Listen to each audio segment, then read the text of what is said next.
Uno Meidi omutemu yakuba omwana wa Brian Dumba muganda wa Pastor Bugembe era omwana embeera mu ddwaliro si birungi n'akamu ogenda kubanga oyongera bifuna maasawo. Pastor Bugembe naye avuddeyo ne yeewozaako kuyibadde bitambula lwaki yagenda ku konsati ya Karol Kasiita nabyo ogenda kubifuna maasawo. Florence Nampijja ne Diana Nabatanzi wamma nabo tebalubuze ku King Saha naye ayongedde wamma okakasiriza ddala mugamba mutya abantu bange mwasibye mutya kansubire nti muli bulungi ba mikwano ng'enkola yaffe mbasaba video mujimpe like era nensaba gwe wenna atanaba kusubscribinga wano ku Suviya News Extra nti mukwano subscribinga era onyigene mu notification bell limesibwanga byonna byemba nteekayo wano ku Suviya News Extra. Nyongera okusabira ku mwenna abaradde abakosefu ntisaba ekisa kya Mukama ate kibatuukeko ba mikwano. Suvi Airport Pickup and Transport Service banange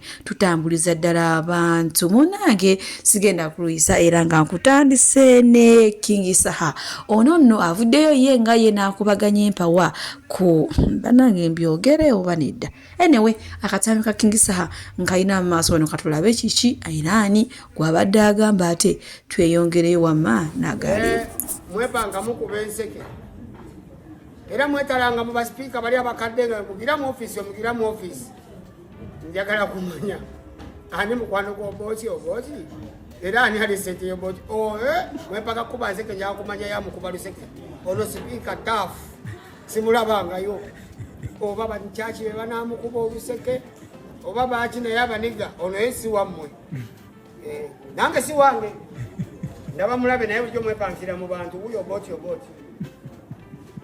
bwatyo King Saha ye avuddeyo n'agamba nti ono ye babatenda kukuba luseke naye ono ye alabika tabeere mwangu wa luseke. Munange bwe nkongera yeeno ewa Fraka Gashumba alabikiddwako mu katambi ng'alina mukyala we Malayika era n'abeerako ebigambo byayogedde mu bufunze ng'alinga alumya bano abamusekera oluvannyuma lw'okumugoba ku bwa PLU. Kale katumulabe naye ate tweyongereyo n'agaleero. Galero Gashumba yagobeddwa mu PLU alabiseeko ne Malayika bitisa bya Fraka Gashumba nga tubiziza ku bbali bwentyo nkoze buterevu paka ate wa Florence Nampijja wamu naye mukwano gwenfanfe Diana Nabatanzi manyi bana abantu ebintu byabwe byewuunyisa basooka kuba ba mukwano nnyo kwegamba ngo muwafuna akasikonda n'omulala akafuna omuwalwala n'omulala nga naye alina okulwala kyokka ate ne mabala ne beekyawa bubi nnyo nga oli wasanga munne nga abadde alina gy'alaga nga liri ku olimu ate so nga balifiisa naye munnange ennaku zino bamaze ne baddawo naye naye era wadde bazzeewo omukwano gukyabulamuko tegulinga ogwaluli ogwasookera ddala. Byate bino bikaabiza ddala munnange muganda wa Pastor Bugembe ono Brian Dumba yavuddeyo alojja ennaku ya housemaid we eyabadde amulabirira abaana nga wabadde akuba abaana okubatta obusi kyokka yagambye kyasinze okumwewuunyisa ono maid yamujja mu kampuni zino eziba n'abakozi era yamugula emitwalo 20 kampuni n'eryoka emukwasa kyokka n'atuuka ewaka n'akuba abaana era buno obudde omwana w'omu ali ku kitanda abasawo bagenze okumukebera nga enkuba gy'abadde amukubamu oba bikonde oba miteeke mu mugongo nga amawuggwe gonna galiko omusaayi.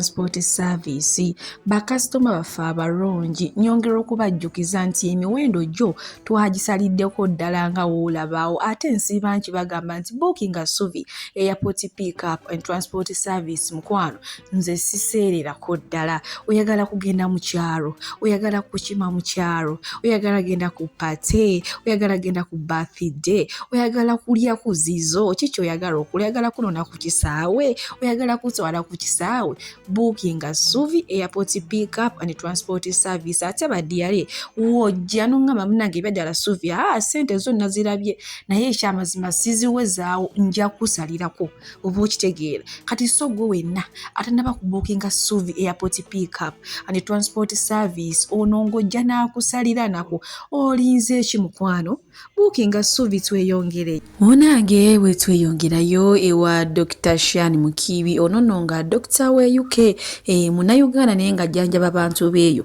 okiwulidde ekintu ekyo mabegakaawo omwaka gwa 2025 awo ebigambo byayitingana mboona omukyala wa Pastor Bugembe ererere bateeka mikolo wama n'abantu abamu ne bavaayo ne bagamba nze ensonze endongo nze ensonze eddiko nze ensonze omugole omukyala by'anaayambala nze ndi bannaye nga byayitingana munnange okutuusa Pastor Bugembe we yavaayo n'atubuulira nti ono mukwano gwe tewali njawulo yo n'olunaku lw'egyo gabadde mazaalibwa ge era nga mu kiseera kye kimu Pastor Bugembe naye avuddeyo ne yeewozaako manyi abantu badde bamugamba lwaki wakkiriza n'oyimirira ne Karo Kasiita nga yambadde bw'ati omwana yali ayambadde bubi nnyo ng'omusumba otolina kubeerawo era lwaki okkiriza n'ogenda mu bivulu bingi ebyamugambiddwa naye naye ke kaseera ndowooza ate aveeyo abanyonyole lwaki yagenda mu konsati ya Karo Kasiita nti era byonna bye mbadde mulowooza mukwano ye tabimanyi nti era ng'agenda okujja mu konsati eno yamala kusaba katono ku ekifaananyi ekibadde kitambula nga ne Karo Kasiita ku konsati ye mbadde simanyi nti nsonga nnene nnyo eyo ebbali mbadde simanyi I speak before Holy God naye abantu babadde banyumiza kakati olaba ekifaananyi kino banange nze mundabe ng'omuvubi. That's the day you start to see me as a fisherman, you will not be bothered, but you'll be praying for me. Mukama yebaziwe nnyo. Naye abantu balina topics mpanvu nnyo kakati lengera omwana bw'ayambadde lengera pastor bw'ayambadde ekisooka omuntu wakuyita ku pate tosooka musaba ngoyiza anayambala tosobola muganga sinajja mugenda kuba mwambadde kibannaye. Kama yebaziwe nnyo. Gwe pastor mulabe nga muvubi ate omusabire nnyo. I'm a fisher of men. Nze nsiga nsigo zirimira. Mukama yebaziwe nnyo. Bangambye nti badde topic nnene nnyo eyo ku abantu nga boogera pastor mulabe yagenze lengero ono bw'ayambadde nga bambi kibabadharinze. Nange dda bwe nali nga sinnafuuka bino eby'okuvuba era nange nandibadde bwe ntyo. Kale balabe. I've gone in a time of I'm a fisherman. And every time you are going fishing, you have to find your lake. Kama yebaziwe nnyo. Those people who do fishing basooka kuzuula nnyanja yaabwe gye banaavuba. Hallelujah. Nga tebanavuba. So nze nnyanja yange gye nvuba temujja gisobola. Kama yebaziwe nnyo. Ebyennyanja byewaffe byambala bityo Mukama yebaziwe nnyo. Hallelujah. Kakati everyone has their lake where they go fishing. That is my lake. So instead of being bothered, pray for me. Nga Mukama akwase nyina mukwano gwange yagenda okuvuba yavuba okuva ku makya paka olw'eggulo nga muzungu teyakufunayo wadde ekyennyanja n'eki. Kakati najja ne tumusekerera tokwasiza. Kakati abazungu twagenda okulaba nga atandise okufuuka owa bbulu. Kofe kiki naga you guys I know I didn't catch but it's too much. Stop it. Ye yakitwala personal. Kubanga the first time you said I didn't catch any fish, I kept quiet. You keep kunje. Omuzungu tanyize tazze ebbali. Kama yebaziwe nnyo. So munnange tuli bavubi olumu tukwasa olumu tetukola ki. Kakati gwe buli bw'olaba pastor mu kifo kyo ndozaga mumuleke bambi oyo kuva dda abeera atagalira eno. Kama yebaziwe nnyo. So see me as a fisherman and pray for me. Amen. But if you are bothered too much, I'm sorry, it's because I'm not about to stop. Kama yebaziwe nnyo.